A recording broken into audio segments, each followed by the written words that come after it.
Thank you so much, everybody, for joining us today. Today's webinar, I'm super excited to share with you, is on how to identify target market opportunities.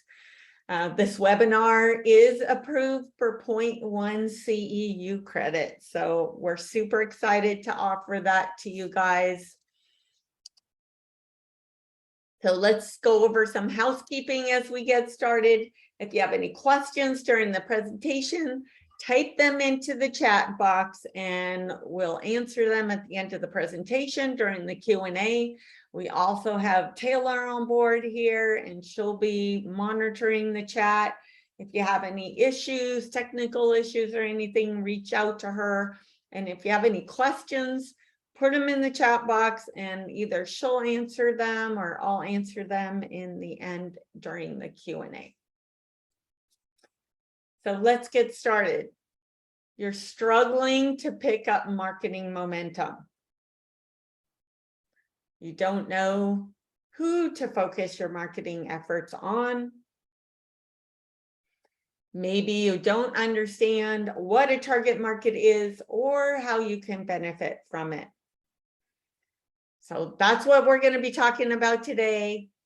I'm super excited about this topic. This topic definitely can help your client, give your clients better services, help you sell easier, help you be more profitable, help you market better. There is so many benefits to having a target market. We ourselves have a target market. We do marketing for interior designers, right? That's a target market. That's what I'm talking about. Definitely, if you're marketing to everybody, I always think you're marketing to no one. Kind of lost, So let's get started. If you don't know who we are, we're Home Designer Marketing. I'm Debra Scarpa. We also, Ashley is our operations manager. We have a couple team members with us here, Taylor and Stephanie, who are totally amazing. We help interior designers transform their brands to get found online, win their dream clients, and work smarter by streamlining their processes. Our team guides your business to success with branding, websites, marketing, SEO, and improving your processes. I've been in business a long time, for many years. You didn't have to do all this stuff, right? You just had to do a few things. Marketing has gotten more complex and you really have to step on the gas in order to, get those ideal clients. Having a target market is one of the most important steps. So again, this course is approved by NKBA for CEU credits. So there's this information here.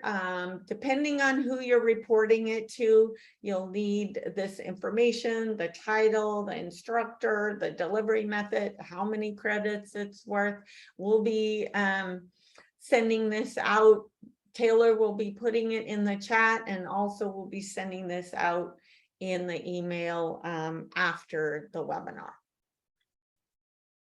So today's agenda is really full. So today's agenda, target market levels of specificity.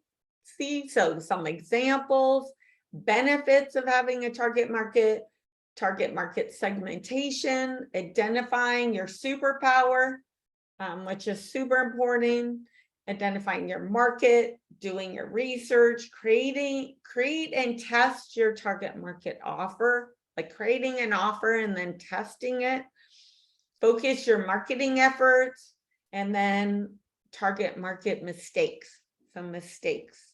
And definitely in the Q&A, let's have a conversation. I want to help you guys as much as possible. So write down your questions as we're going through and let's talk about it so we can help you get over those humps of getting stuck.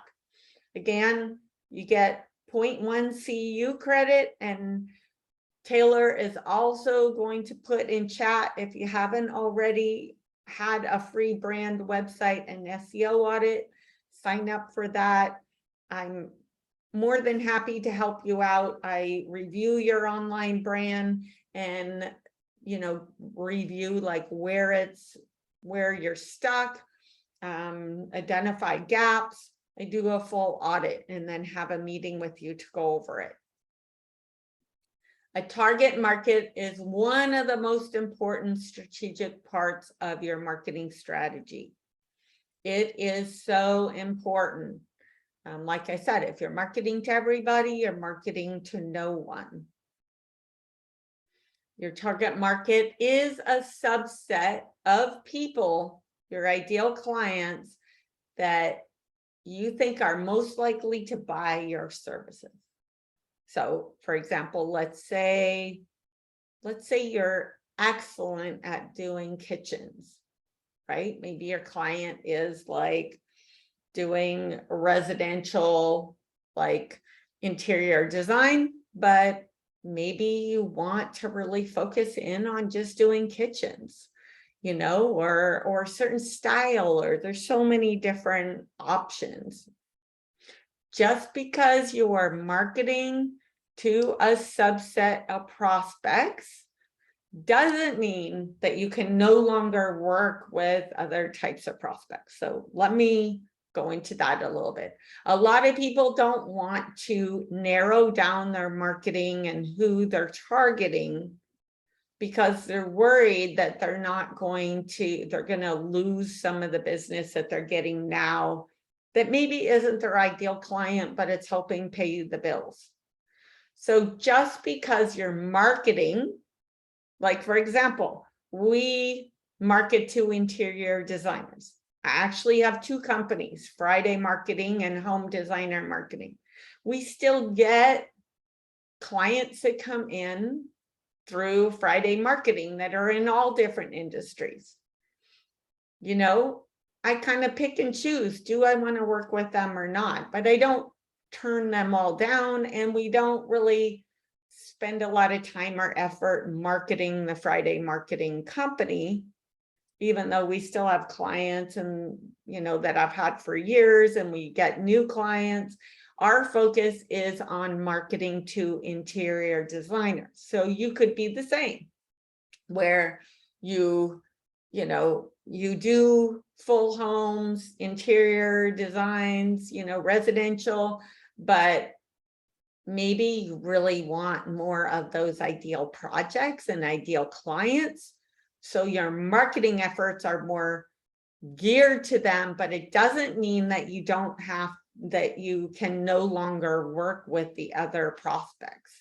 So I just want to make that clear, because that is an objection that I get quite often, like, oh, I don't want to specify, I don't want to narrow down because I'm nervous about being that, you know, targeted. I'm worried about paying the bills. I'm worried about getting enough work in. So that's when you can still work with other types of prospects. Target market levels. So just trying to help you understand like how a target market like level might be. Like homeowners, right? That's kind of like residential homeowners. Okay, that's super broad. In a certain location, maybe you're working in a certain location. Maybe it's a certain type of home, like this one I just wrote, like in the Bay Area, who have a second home in Tahoe. The second home is over 2 million. It was purchased in the last couple of years. You know, that could be kind of like your marketing effort, right?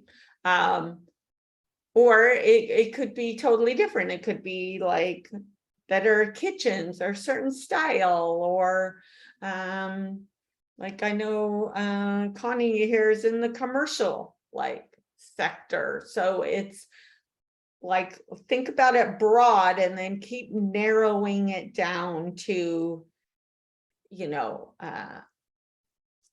until it's like a smaller group. Think about this. If I want to be the #1 authority, go-to person in that space, if I want to be the #1 like solution company in that space, it can't be to everybody. That's too big of a market. Like if it's smaller, like interior designers is still really big, right? But it's not like marketing to everybody. And we're helping them with, you know, if they want branding, if they want local SEO, if they want to work on systems and processes, they're a good fit. Benefits of a target market. Targeting, get in front of the right people easier. Marketing, less competition, building marketing momentum, right? If it's a smaller group, think about if there's an event that you go to or some online or an association you join or a group that you're in, and everybody there is your ideal client. How much easier it is to market to that. Messaging, attract and convert more leads with messaging that is specific to resolving their problem. So if, and I tell you, for years, we've gotten clients like this. If they're comparing you, your business, against somebody else, let's say they have a home and they have a kitchen that they want done, but they also want the other rooms, but the kitchen is the main thing. And they come to you and you specialize in kitchens, and the other company they're comparing you to, they're also looking at, you know, their kitchens. They don't specialize in kitchens as much as you do. Chances are, like if your messaging is saying, this is the problem I, you know, solve, and that's what they're looking for, even if you cost more, they're probably going to hire you versus the other company.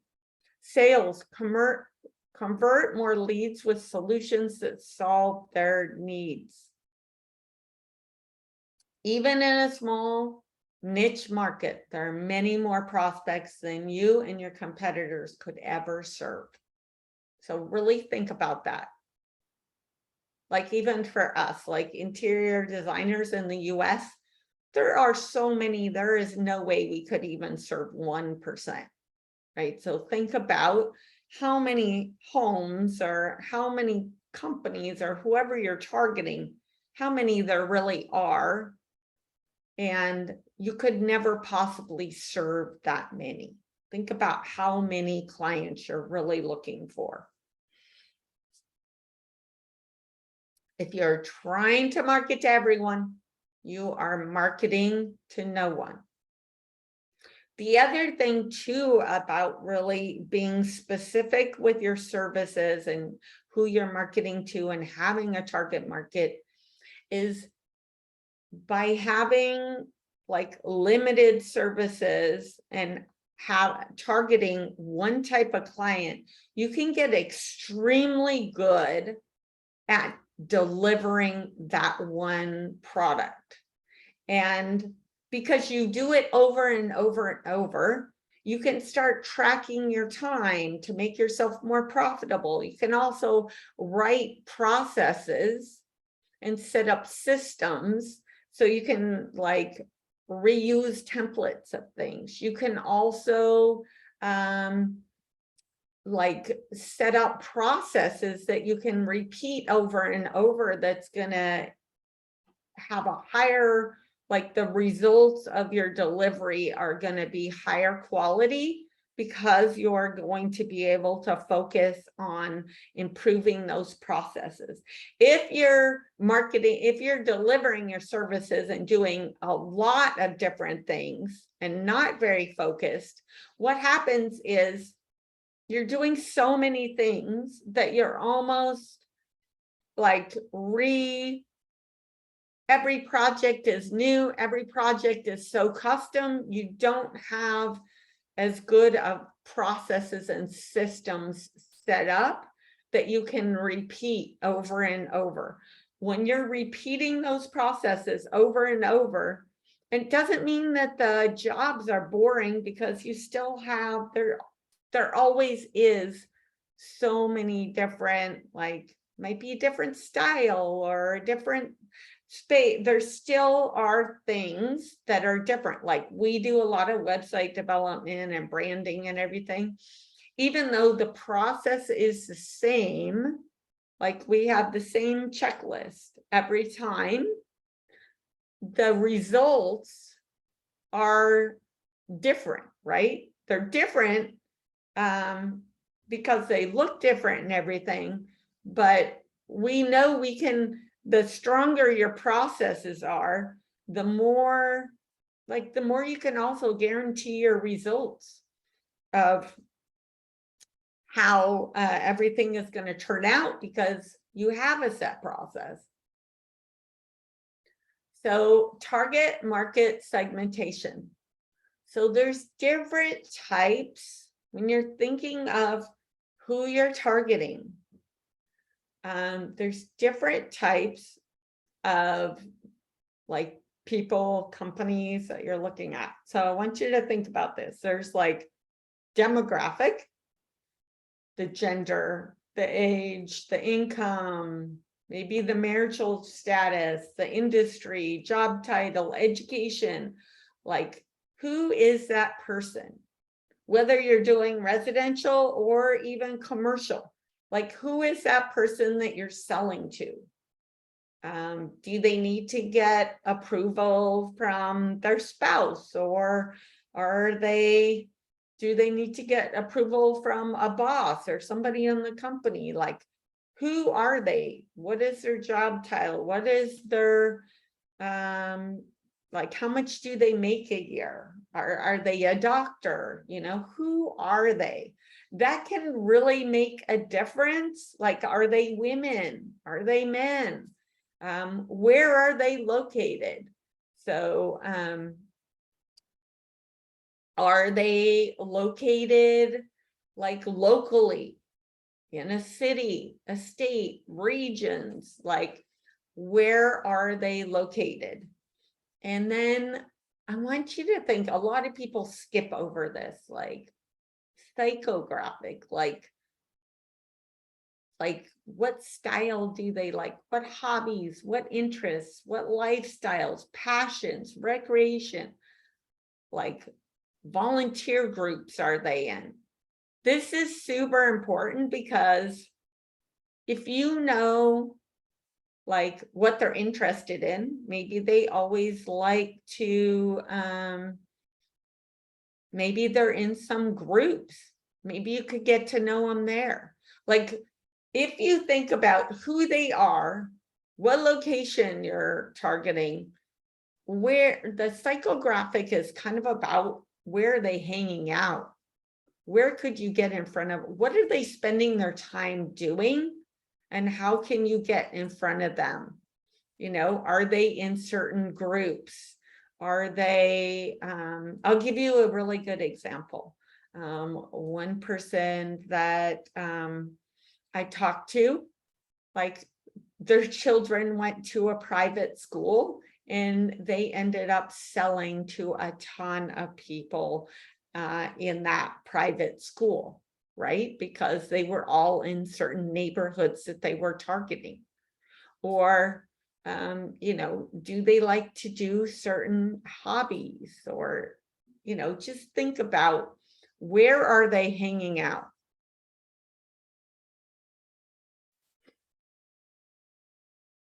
Identifying your target market.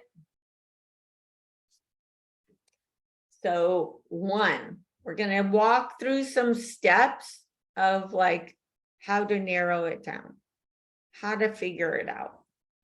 Identifying, I like to start with identifying your superpowers. That is like my number one, because because identifying your superpowers, what am I really good at? That's what I want to be spending my time on. That's what I want to be selling. So what type of work do you love doing? What type of work are you really, really good at? What projects are the most profitable, right? Maybe you're really good at something, but it's not profitable. Could you make it profitable, or is it not a good fit? I mean, it has to be sellable. Somebody has to be wanting to buy it. It needs to be profitable so you can stay in business. If it's not profitable, every company needs to be profitable or it doesn't make sense, right? Unless you're like a nonprofit where you're getting donor money, right? But most of us need to be profitable. Who do you love working with? What are those projects you love? Who are the people you love? Like, for example, we love working with interior designers. We definitely feel at home when we're working with interior designers. You know, I went to art school, I studied graphic design. I'm also an illustrator. Like, I'm just a person that loves doing art, no matter what it is, hobbies, you know, I'm just like a visual person. I love working with interior designers because they're very much like me. They're mostly women and they love designing, right? I love designing too. So like, and Ashley was trained as a graphic designer too. Like, design is super important to us. We love working with other designers. We love working with, you know, other women. We work with some men too that we love. Who do you love working with? Who do you really like? Think about your favorite projects. What were they? What do you love spending your time on? What are you passionate about? What are you and your team best at delivering? I like to say you and your team too, because maybe there's people on your team that have opposite like Ashley and I have very opposite superpowers. Like, as a team, like, we embrace that, because then we can deliver, like, our end product can be so much better than if it was just one of us delivering it, right? It's a team effort. So it might not be all about you, it might be your team. It might be, you know, your team that is, you know, really, really good at something. Maybe you have a project manager, like Ashley just knocks it out of the park when it comes to project management. Like, for years, I ran all my projects and, you know, I did a great job, but nothing like even compare, like, I can't even compare what I did to compare like how strong she is in project management. So think about not just you, but also your team. Even if your team is not, maybe they're not employed, maybe they're subcontractor, maybe they're just a contractor that you work with consistently, or somebody who does tile, you know, think about your whole team. That's what you're really selling.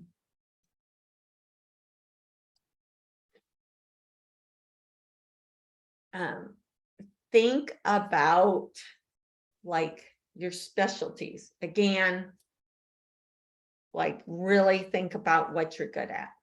Is it kitchens? Is it bathrooms? Window coverings, color, staging, project management, you know, a specific style? Are you really good at remodels, new construction? You know, I'll share with you like another, like, I know somebody who is a realtor, but he had his own like construction like for doing remodels. He had his own construction business for many years before he became a realtor. So he is like exceptional. There's no other realtor that can go in and look at a home and be like, oh yeah, you know, that's a big change. That's not a big change. That's about this much money. These are the things you have to be aware of. Like, think about like, if your superpower is kitchens, you know, how much knowledge you know and how that can set you apart. Whatever your superpower is, that's what you need to lean into. Vacation homes, multifamily housing, dentist office, wineries, like what are you super good at? 2, identifying your market. Who do you think would benefit the most from your services? So now that you've identified your superpower, like what you're really good at, what services you would like to sell, now I want you to think about, who do you think would benefit most from your services? Like, I want you to think about, like, can you sell it? Because if it's a service that people aren't going to pay for, then it's not going to work. Everything has, like, it needs to be your superpower. It needs to be a service that you're like super good at, or whatever it is that you're selling that you're super good at. And then you need to identify your market. Who do you think would benefit the most from your service? Is this something they need and want? Is it something that they want? And this is super important because, like, years ago, we tell you an inside story. Like, years ago, we selected a niche that we were going to market to, and they had terrible websites. Their branding was terrible. They just bought leads. They were like contractors that just bought leads, and they didn't care about websites and marketing, even though they were like terrible, right? So something I thought that they really needed, they didn't feel like they needed. So it needs to be something that they feel like they want and need. Your solution of your superpower is solving a problem. So there needs to be enough people that want to solve that problem. And it needs to be something that they're willing to pay for. And then think about also like identifying your market, what locations you're able to work in. Like, are you willing to travel? Are you not willing to travel? You know, think about that. Do research. I know I have big here. Don't skip this step. This is the step that makes people uncomfortable that they want to skip. It's super important. So do customer development interviews. So what customer development interviews are? Interview multiple people in your new target market. When you interview them, what do they need help with? What do they care about? Where are they hanging out or getting their information from? Confirm they are willing to pay for it. Listen to their needs, identify patterns, and adjust your offering. So instead of just assuming that whatever you're selling is the right fit, really ask to interview several people to get to know what their needs are, to make sure that it is a good fit. You know, do they want help with it? Do they care about it? You know, ask, really when you reach out to people, think about not selling to them. Just interview them, letting them know that you're doing research. People are really open to that. And let me tell you, sometimes what happens is people, even though your intentions really are just to do research, they might decide to work with you after all, because they've gotten to know you, they understand, they might be a first adopter. Or even, reach out to people that you've already worked with. Put together a list of questions. Like, what was most important to you? Like, why, what were they trying to solve? Just really get to know them. Here is, I just put together like a customer development interview, a CDI introduction script. And I'll have our team put this script in the email that will be going out to everybody afterwards, so you can have it. And it's, make sure you just make it your own, make sure it just like fits. But whether you're calling somebody or sending them an email, just to give you an idea of the conversation, how it would go. Like, hi, so-and-so, I'm reaching out because I'm talking with a variety of, you could put like homeowners in a certain area. I'm trying to learn more about the challenges, and write down like what challenges people are having. I'd love your perspective. If you're open to that, I'd really appreciate it. Are you open to scheduling some time in the next week? And then click here to book a time to chat, have an online calendar with a Zoom link or a phone call, or, just call up old clients, or even new people. Just ask them, would you be open to having a conversation? And you could even say, I'm not trying to sell you. I'm trying to create an offer or fine tune my offer, and I'd love your feedback. So we'll definitely add this script to our email for you guys. 4, create and test your offer. Create an offer that will solve their problem. And I also want you to think about the offer that's also going to help solve your problem too. Like, maybe you're having an issue with your offer because you're selling hourly and you're having a lot of scope creep, or you're not tracking your hours. Maybe the new offer is having a price per room or something like that. There's lots of different ways to create an offer. So think about, or making your offer like more attractive, taking the risk.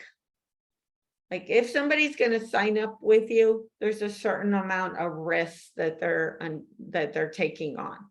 How can you like alleviate a lot of that risk? For example, when we're designing logos, like if they're working with me, like designing logos, or we even have like, even with our website, like one of our packages is, we are going to be working with you until we absolutely get in, until you're totally in love with it. Like, we have a process so set that I could totally guarantee that, because I know we're going to deliver 100% of the time. So like, think about creating an offer and think about what is holding people back. Is it a timeline? Is it the cost? Is it the type of service? Is it, the quality of the service? Like, think about what objections people have and what, how you can create a more appealing offer. Validate that it's something that they really want and need. Price it appropriately. Communicate the value they will get. Communicate the value they will get. Like, you need to communicate it.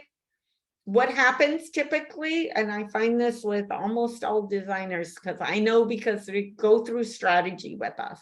What happens is in their marketing, they're saying a lot of generic like stuff, which is going to bring in all types of clients and not really your target audience, your target ideal client, right? So having messaging that is, communicates exactly who you want to work with, will get more of those like ideal clients coming in. So communicate the value they will get. Like I said, when they go through strategy, what happens is I find out they've been doing all these different things that are amazing, and they weren't communicated at all in their marketing. So of course, the person reading that, the prospect reading that is going to assume they're not going to be willing to pay you as much. They're not going to value you as much because they don't understand all the value and all the everything you're delivering. So communicate the value they will get, make it profitable for your business. So if you're not tracking your time, I suggest that you track your time, especially when it comes to deliverables. And you need to make sure that your business is sustainable. And I'm not saying like, taking advantage of clients. I'm not saying that. I'm saying be a profitable business. So you're in business in 3 years, 5 years, 10 years, like you're still in business and it needs to be sustainable. Test your offer on early adopters. So like we're putting together a new package right now. And, sometimes with our our new packages, we've given a little bit of special for people who sign up, just because, we're testing it out. And usually, like when we've run programs where we do early adopters, we really try to over deliver. So it is a really good experience, but it's also a good opportunity to learn more about what their needs are. It's also a really good opportunity to, track your time, set up new processes or adjust your process, make sure that offer, the pricing, your deliverables are all in alignment and a good fit. 5, focus your marketing efforts. Now that you have identified your superpower, identified what services you're offering, identified who's going to purchase them and that it's a good fit, it's going to solve their problem, they're interested in paying to have that problem fixed, focus your marketing efforts. Target your ideal customer by using specific SEO keywords and social media hashtags. So this is why it's super important to go through strategy, because if you're, if you haven't gone through strategy, then you don't know what SEO keywords are in alignment with like the services that you're trying to sell. And you don't know what hashtags to use. You need to really know what you're really good at and what sets you apart in order to figure out what keywords and what hashtags are going to be the best fit. And I say that because, yes, like residential interior design, obviously that's their super obvious like keyword, right? There's a lot of SEO keywords and hashtags that don't get as much traffic, but they are going to be more specific to what you're selling, and they're going to bring in those ideal clients. So it's not like really doing really great like SEO and social media hashtags is about not only using the main keywords and hashtags, but also those smaller like ones that are more specific to what you're selling. Identify groups they are members in. So are they in certain associations? Do they like certain hobbies? Like where are they shopping? What are they looking at? Where are they spending their time? That's where you want to target them. Are they on certain social media platforms? Are they hanging out in certain social media groups? Are they, let's say they're doctors or they're dentists, they might be at a certain event. Join associations to become part of their community. Become an authority by creating content specifically for them. Generate a referral funnel with channel partners. So let's say you're really good at kitchens and baths. Maybe a channel partner is a tile company. The tile company really needs, they need somebody to be able to design the kitchens and baths in order for them to sell more tile. I'll tell you a story. For years, I did tons of print for years. This was even way before websites were like, you know, that was the way to market was websites. Really, I did a ton of print and graphic design, and I had a couple print reps, especially one salesperson that works for a printing company, and multiple times a week she sent me leads because she was out there selling. She needed somebody to help, you know, design and do the production and everything. So it was an amazing partnership. Those partnerships, if you can like find them, they can be amazing. They can really bring in a ton of work. And when you're working with those partnerships, think about, you know, sending them like a referral fee, or think about trying to nurture that relationship to help them, you know, as much as possible, so they keep on giving you great referrals. So, you know, it can really be a win-win. Create raving fans and build a following. So think about if you're really trying to focus in on one area, and then you have more projects that you've done that are kitchens and baths. Then you have more, think about getting referrals or reviews, Google reviews that are all talking about that you are great at doing kitchens and your process was amazing and you were great at space planning and the design was beautiful, and you know, those reviews are specific to who you're trying to target. So think about, you know, every part of your marketing, making it about you know, the services that you're really trying to sell in your superpowers. And that's where you're going to be happiest and the better profitable, like overall, just you're going to be so much happier.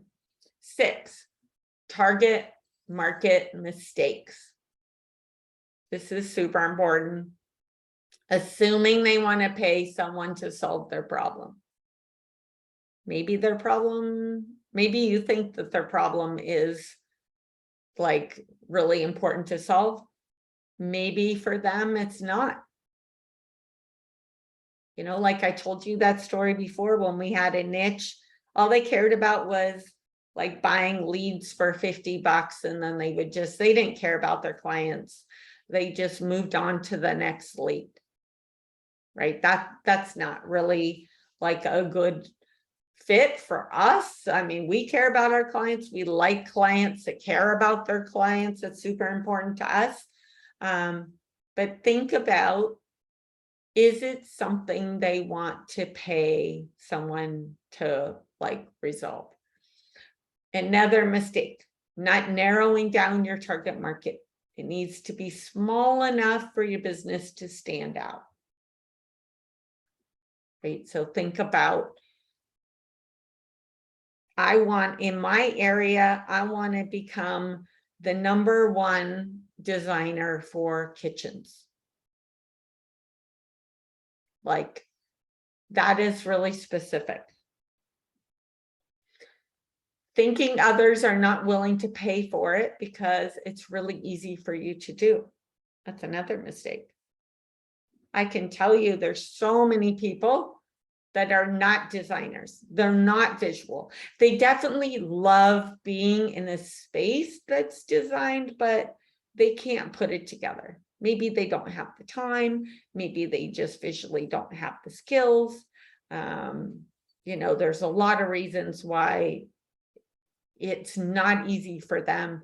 If it is your superpower you're focusing on, it should be super easy for you. You should feel like you're kind of like in a flow where you're just feeling super good because you're in that space. You're designing, you're loving putting colors together, putting patterns together, putting furniture styles together. Like, you're super good at that. You should feel like you're in the flow. You shouldn't feel like you're struggling and you're just like, oh, you just like hate doing it. That is not what we want. We want you to love what you're doing.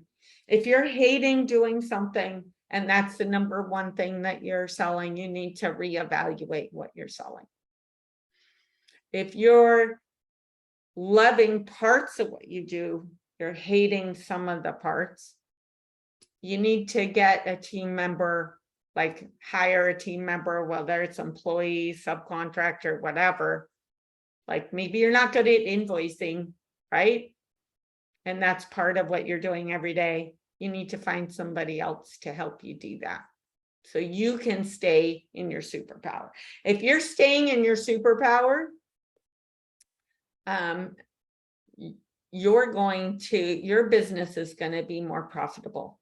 You're going to be, because you're going to be able to deliver a higher quality product, and that way you'll have the ability to hire somebody to help you with those other things if you are staying in your superpower. Thank you so much for joining us today. Taylor will put it in chat, the link for the free brand website SEO audit. Love to help you out. Our #1 priority is to get you results and help you get to that next level. We are here to help, and let's look at the chat here. I know Taylor put in like the information for the CEU credits and a link to sign up for a free brand website and SEO audit. I would also love to hear back from you guys. If you have any questions, like put them in chat, or even feel free to, come off your mic and ask a question. Either way, stay on for a couple minutes and see. Even, let me know if you're struggling to figure out, how to really create a target market. And if you have additional questions, I'm happy to help you through that.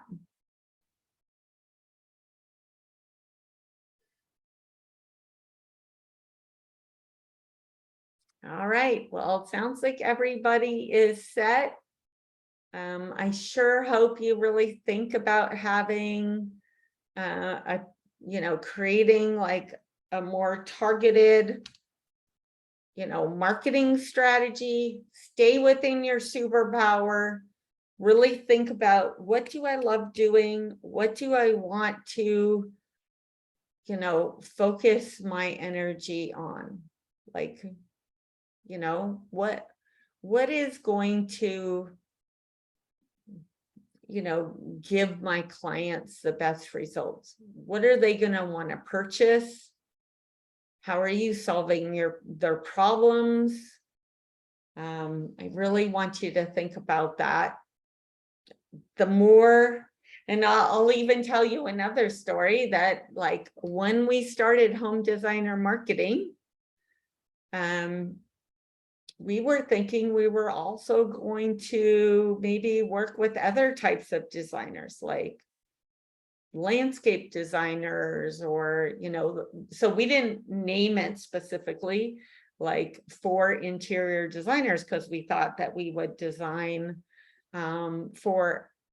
we didn't think we would be as targeted and as specific as we ended up being. Then when we started working in the space with interior designers, we just fell in love with working and delivering for interior designers. So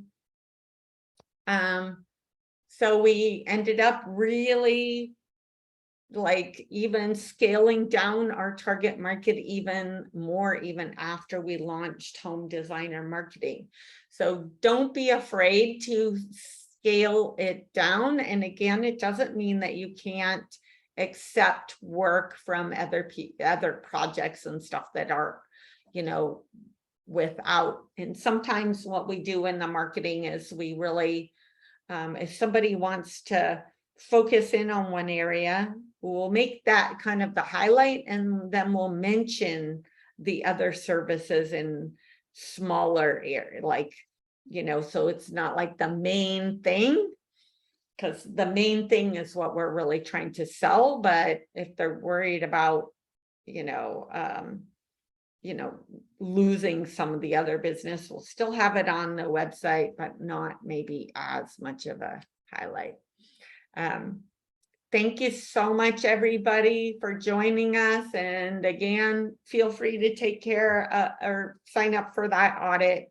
I offer it for free. It's super high value. I spend quite a bit of time working on it and delivering that to you, because I feel like you don't know what you don't know, right? And obviously I'm huge into education, so trying to help you guys out the most as possible. Okay, have a great day, and thank you so much, everybody, for joining us. Bye, everybody. Bye, Marlene and Carla and Connie and Pamela, everybody who joined. Darcy, thank you so much for joining us. Have a great day. Bye. Thank you so much. It was so nice to see you. Yeah. A lot of nice, helpful hints. Perfect. Yay. All right. Bye, everybody. Bye. Thanks again. Thank you. Bye.